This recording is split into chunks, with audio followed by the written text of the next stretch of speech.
All right, some storylines from the AFC, NFC championship games. I got a note on the Pistons, the Red Wings, and so much more. Let's do it. I'm going to start with one that's controversial. Sean Payton was right to go for it, 4th and 1 in the first half. He's getting killed for it because, boy, they wish they had those 3. They needed more than 10 to win the game. Their best chance to score a touchdown was going to be in good weather, go convert a yard. They just didn't execute the play. He was right to do it. No. I don't think he was, especially knowing that he had Jarrett Stidham as his quarterback. You take the points any chance that you can, and they didn't get, in the red zone again the rest of the day. They did not get really within manageable field goal range the rest of the day. Now, you can't see into the future, and you're thinking, well, maybe we'll be able to create a turnover, get there, whatever it is. But that's his best chance to score a touchdown. He needed a touchdown to win the game, right? Well, he needed a field goal to tie it. You're not at the time. Tie. No, but you're trying to stay in it with a quarterback that has not played in 3 years. You take the points, and after the game, he actually said, I'm kicking myself. I'm paraphrasing. I'm kicking myself for not doing it, knowing at the end that it was going to be a one-possession game. It's not an overreaction because, look, we're in the era where coaches go for it a lot in these 4th and short leverage situations. I also think you are reacting to what you're not like looking 2020 like saying that the move that didn't work, he shouldn't have done the move that didn't work. If he works on 4th and 1, we're talking about something different. So if we're just doing a results-based reaction, then that'd be different. But you're not doing that. You're saying that what resulted in the negative consequence was still the right move to do. It's not an overreaction. Do me. Snow ruined the AFC title game. The fourth quarter was rendered useless. 8 drives, none of them went for more than 20 yards. Just pong, back and forth. Bloop, bloop, bloop. Can't run, can't pass, can't kick. The game's over. Like, I think people think snow games look cool, and they do look cool, but then you remember, it halts the game to a dud. This is an overreaction because of the first 3 quarters where the weather wasn't perfect, but it wasn't like it was in the fourth quarter, and they couldn't run, they couldn't pass, they couldn't kick. So the weather, while it complicated matters in the fourth quarter, it wasn't a complicating factor early on. That was simply 2 great defenses and 2 offenses that were not up to the challenge. My point would be there were points scored in the first half, much more than in the second half, and certainly in the fourth quarter. I would have liked to see the offenses as New strong. England's only touchdown was given to them by Jarrett Stidham. Yep. And his panic attack that he had, they got the ball on the 12-yard line. 2 plays later, they're dancing in the end zone. All I'm going to tell you, there were more productive drives in the first half than in the fourth quarter. I wonder why. Jim wants football points by half communism, where there's just enough points in the first half as there are in the second half. Right. I think this is an overreaction. Remember, one of the quarterbacks was Jarrett Stidham, who didn't play in 3 years. And remember, the first drive of the third quarter by New England took off 10 minutes. That severely shortened the game. I'm with the Mafia. The Minnesota Vikings have one of the all-time great fumbles in sports history. Sam Darnold, Gingers have souls. 350 yards, 3 touchdowns, no picks. They didn't have a dominant run game, and they still won. He's earned his respect. And what the hell did Minnesota do letting this guy out of the building? Not an overreaction, because what did we say when J.J. McCarthy was drafted in the first round? Of those quarterbacks, it was going to take longer for him to develop as an NFL passer. Didn't throw the ball a lot at Michigan. We knew that it was in there and did a sufficient job when called upon, but needed more development, more time than the other quarterbacks. They had a quarterback that got them a 14-win season. Ultimately didn't come through against Detroit at the end of the season, didn't come through in the playoffs. But as we've seen with his, pilgrimage to Seattle, you can get it done with him. And I do think it's one of the great fumbles. Just imagine how badly they would have beaten in Detroit this year with Sam Darnold. This is not an overreaction. I mean, Sam Darnold is really the biggest difference between Minnesota last year and this year. That's costing you 5 wins. And look, he goes to a team in the same conference that vaults their win total as much as they do. And he's going to the Super Bowl. Might have heard, yeah, this is not an overreaction. And the biggest difference for Minnesota this year was not Sam Darnold. The biggest difference for Seattle was Sam Darnold. They were 10-7 out of the playoffs last year. This year, 14-3 in the regular season, the number 1 overall seed, and they're on their way to the Super Bowl. John Schneider exposed Brad Holmes. That's what an elite front office executive looks like. They traded away Russell Wilson a year after Holmes traded Stafford. He's flipped the entire roster, all 22. In addition to great drafting, Holmes has done that.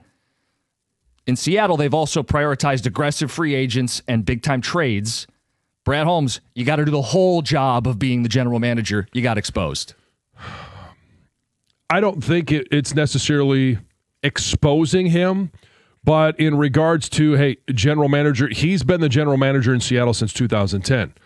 He has had more opportunity to learn, more opportunity to make mistakes and be the guy that we're sitting there going, well, should they get rid of Pete Carroll? Should they get rid of John Schneider? Should they get rid of Russell Wilson? They ultimately kept John Schneider, and he has proven that he can turn a roster over. He can get back to the Super Bowl. We'll see if they ultimately win it, which I think they will. But I think it's creating a blueprint. Some of the more experienced general managers you need to take a look at. Brad Holmes has been general manager of the year for 2 years. Yeah. Not going to be that this year, but you do have a chance to look and say, okay, well, how is Les Snead doing it? He was in that organization. He saw the reset from afar now. It's also Seattle. It's Philly that we keep talking about. It's the teams. It's John Lynch in San Francisco that continues to turn rosters over, yet they're successful year after year. Think about it. You have to draft well. JSN's a draft pick. Kenneth Walker's a draft pick. Both tackles are draft picks. Gray Zabel's a draft pick. But you can also fumble drafts because we saw John Lynch take Trey Lance and trade a whole bunch of capital for him, yet he's still competing for Super Bowls. Not this year, but he was the last couple of years. No, but again, their elite corner is a draft pick. Like that, you have to draft well. At the same time, Leonard Williams was a trade. Lawrence was a free agent addition. Their quarterback's a free agent addition. Their linebacker in the middle of their defense, one of their safeties. These are guys that they prioritized in free agency. So I agree with your overall general point that there are many facets of player acquisition and being a general manager, and maybe Holmes is not as skilled in those areas as other GMs are, like Schneider, like Snead. However, I'm going to say this is an overreaction just based on the term exposed, because I just think that's hot take verbiage. The Steelers made a mistake hiring Mike McCarthy. Tells me they're trying to angle to get Aaron Rodgers back for another season. They're not planning on rebuilding. Bad news. They got an old aging defense that wasn't very good. No path to a quarterback and limited skill talent. Why is Mike McCarthy the right guy for this job? I think this is, well, when you look at his overall record versus Mike Tomlin's overall record, they're very similar. And that ultimately didn't get it done in Pittsburgh. I do think he's got a Super Bowl under his belt. He is a guy that has enough juice to come in and be able to say, do we want to trade Watt? Do we want to do some things? He can get some of those things done. I don't know that it was the best hire, but I'm not going to sit there and pan it and say, oh, well, this is a terrible hire for the Steelers. It's an overreaction. They just hired him. He has coached 0 games, made 0 moves. They've had a weekend in the building. No, this is an overreaction. Yeah. It says Mew. Right, how about one with a little bit of time to marinate? The John Gibson trade is the best Detroit sports trade in the 5 years since the Stafford deal. Gibson, they acquired him for a 2027 second-round pick and a 2026 fourth-round pick. What have they had? They're one of the best goalies in the sport, 17-2 since December 1st, .930 save percentage, giving up 2 goals a game. He's been the difference. Your defense is better, but your best defender has to be your goalie. Not an overreaction just because of the sample size. First of all, we're talking 5 years since the Stafford trade. And what type of trades have any of our 4 teams made that you're going to sit there and go, oh, well, that's in competition. I like where your take is tracking, but as Gov would say, it's an overreaction for now. Look, we got to play a full season and let's see a Stanley Cup playoff run. Oh, so you're saying let it play out. Depth. The Sacramento Kings should move to Seattle. Why am I bringing this up? The Pistons just played the Sacramento Kings, and I haven't really paid much attention to Sacramento. Do you know they're 12-34 right now?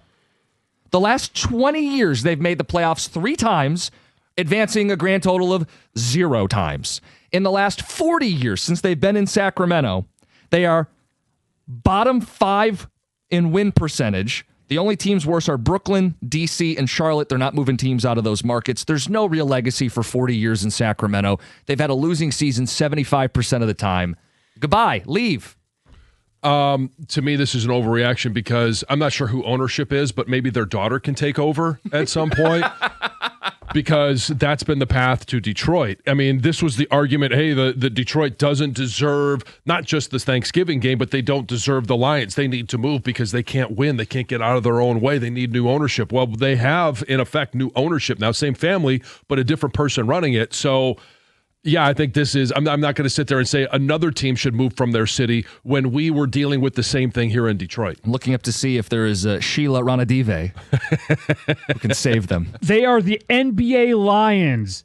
They are not featured on Christmas Day every year. That's a difference between the pre-Campbell Lions and the Sacramento Kings. Not an overreaction. Seattle had a team ripped away from them.